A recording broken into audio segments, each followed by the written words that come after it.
Dana White caused sensory overload when he announced 3 big title fights at UFC 297, 298, and 299 set for the new year.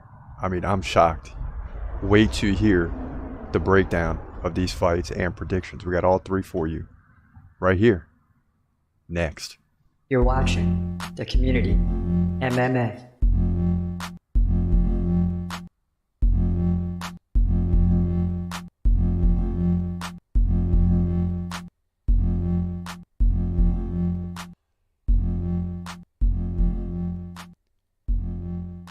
What up, what up? This is your boy Chris Cross checking in. This is the TCMMA podcast, aka the Community MMA, and we got breaking news for you today. 3 big title fights. First at UFC 297, Sean Strickland versus Dricus du Plessis.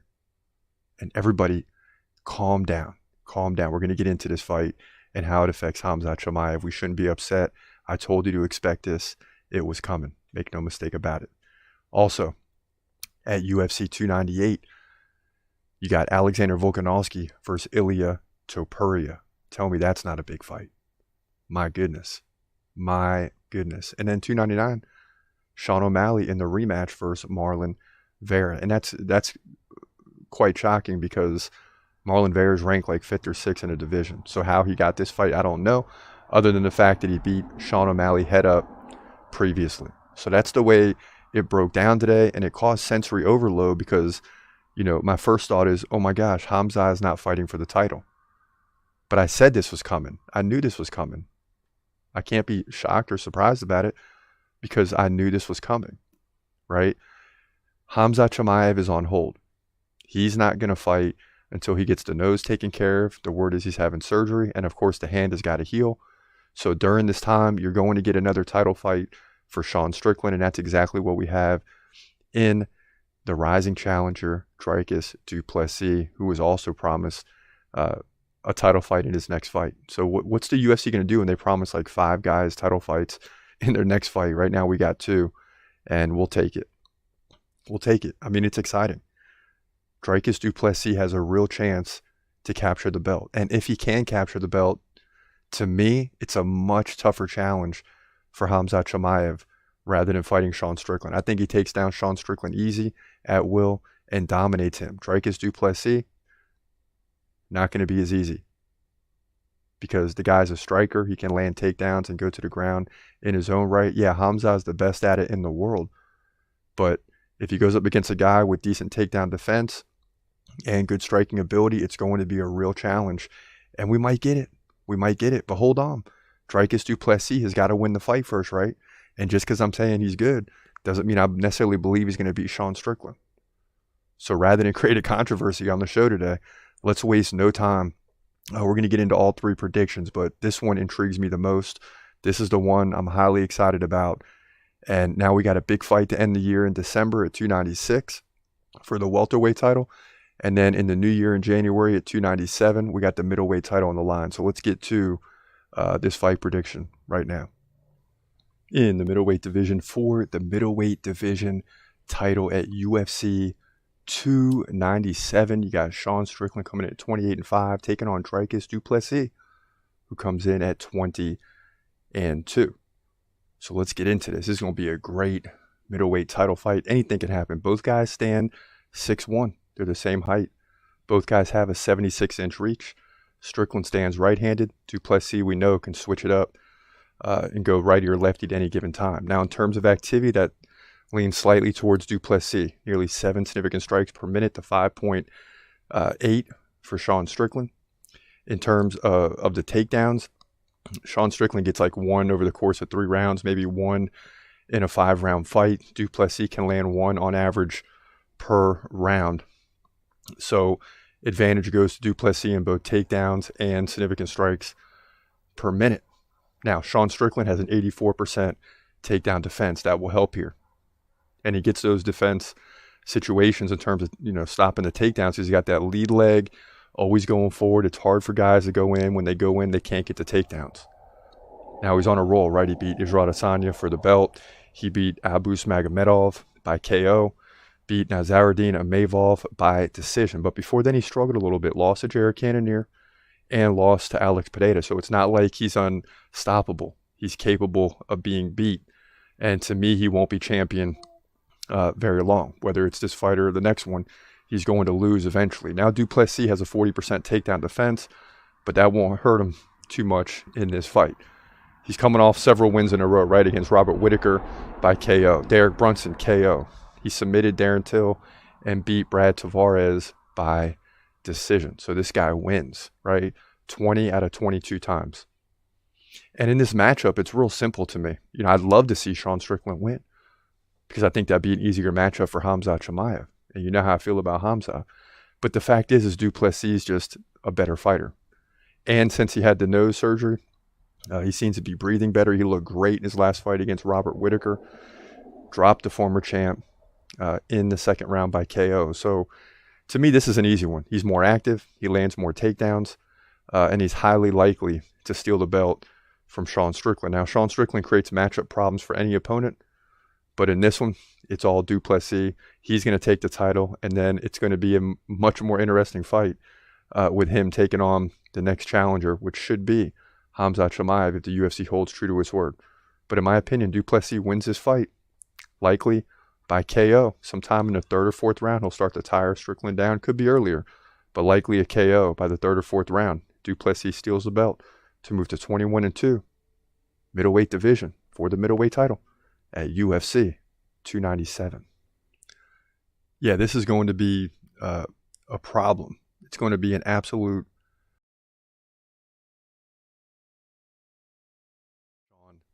Strickland. Make no mistake about it.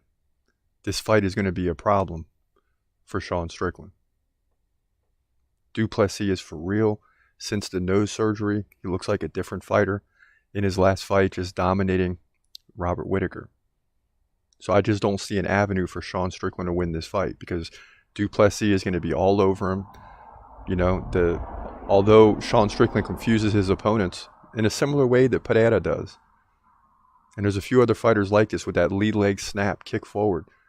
Keeps guys from rushing in, keeps guys off balance, keeps guys at length, right where Strickland wants him. But Du Plessis is not going to have that problem. He's going to get into the face of Sean Strickland, and Du Plessis is going to finish him. That's just what I think is going to happen. It's a pretty easy one for me.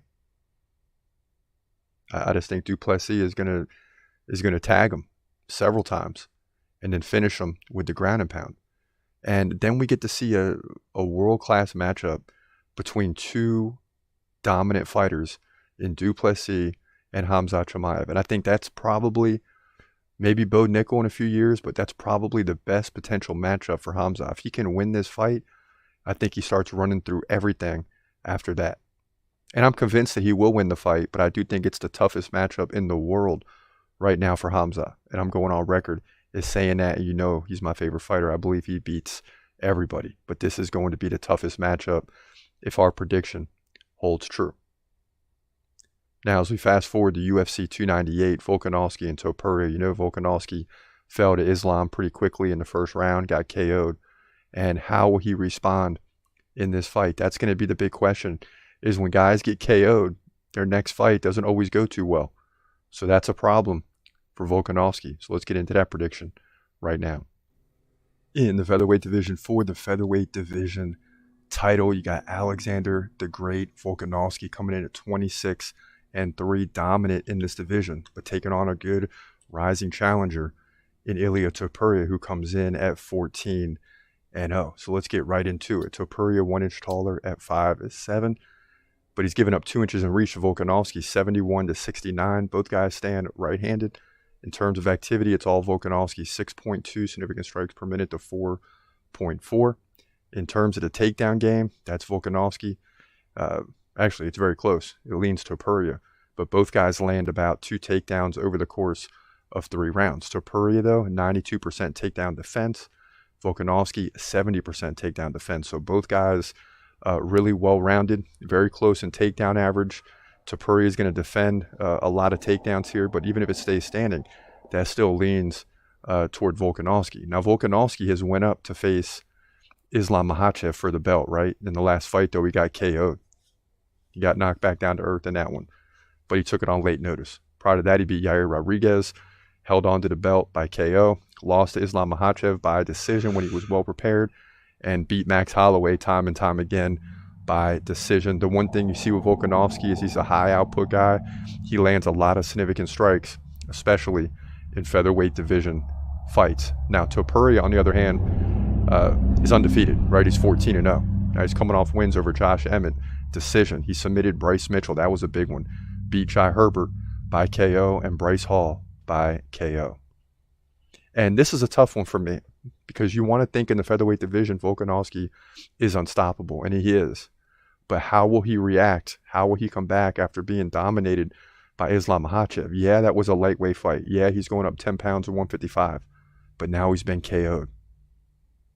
He's been brought back down to earth. How much will that weigh on a guy's mind? The next fight after you get KO'd is always your toughest fight. And that might be why Sean Strickland fell to Jared Cannonier after getting, KO'd by Pereira. So if the door is open for a guy to win the belt in the featherweight division, it's certainly here with Ilia Topuria. But I can't go against Volkanovski. I mean, the guy is still great. He's got it in his name.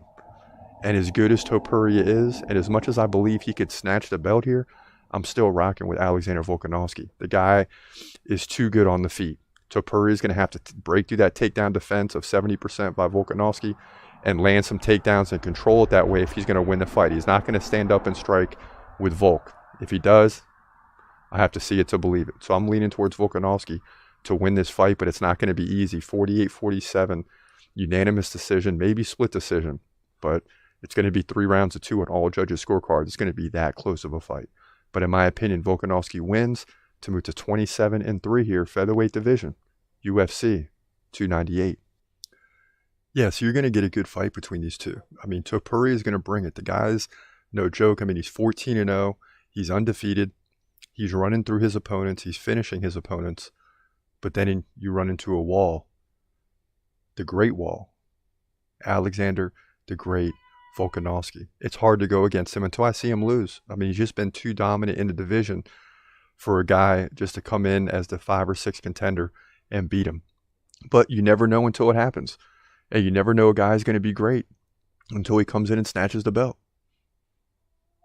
Right? And that's the opportunity here that Topuria has. Is he being rushed into this situation? Would it be better for him to have 2 or 3 more fights first? Maybe. By that time, Volk slows down. Topuria is only going to get better.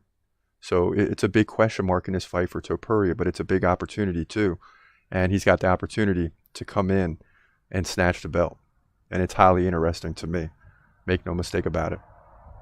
As we fast forward to UFC 299, this is another interesting fight because you get Sugar Sean O'Malley taking on Marlon Chito Vera. And Marlon Vera is like 5th or 6th in the bantamweight division. But it's because he beat the Sugar Show in the last fight that he's getting the opportunity. So can he get the job done? Is this a bad stylistic matchup for Sean O'Malley? Is Marlon Vera in his head? There's a lot of questions to be answered. But if O'Malley wants to be great, a bona fide champion, he's got to win this fight. So let's get into that prediction right now. In the bantamweight division for the bantamweight division title at UFC 299, you got Sugar Sean O'Malley coming in at 17-1, taking on Marlon Chito Vera, who comes in at 21-8. And it should be noted before we get started in terms of the prediction that the one blemish on Sean O'Malley's resume is Marlon Vera. That's why he's getting this opportunity. So we'll see what happens in the rematch. Now, O'Malley stands 3 inches taller at 5'11". He's got a 2-inch reach advantage. Both guys are switch stance fighters. Think about that. That makes it interesting. O'Malley 7.3 significant strikes per minute compared to 4.4 for Marlon Vera. Takedown game non-existent for O'Malley and non-existent for Vera. So you're going to get a stand-up striking affair. And both guys average to good in terms of takedown defense, which means this fight is going to be on the feet like we saw in one round in the first fight. Now, how did Sean O'Malley get here? He beat Aljamain Sterling and stole the belt. Shocked the world. I mean, let's be honest. Beat him by KO. Before that, he beat Piotr Jan by split decision. That guy's always a tough out. Surprised Piotr Jan's losing as much as he does lately.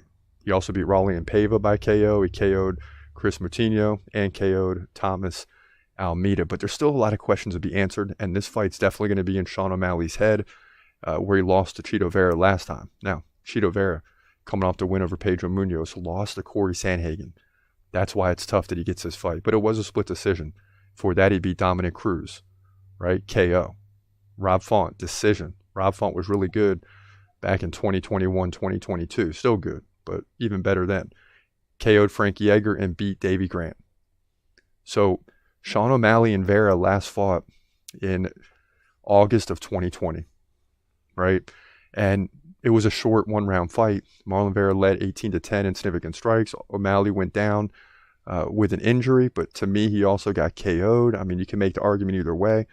O'Malley was in trouble before the injury anyway, so it makes for an interesting fight. But now O'Malley is the champ.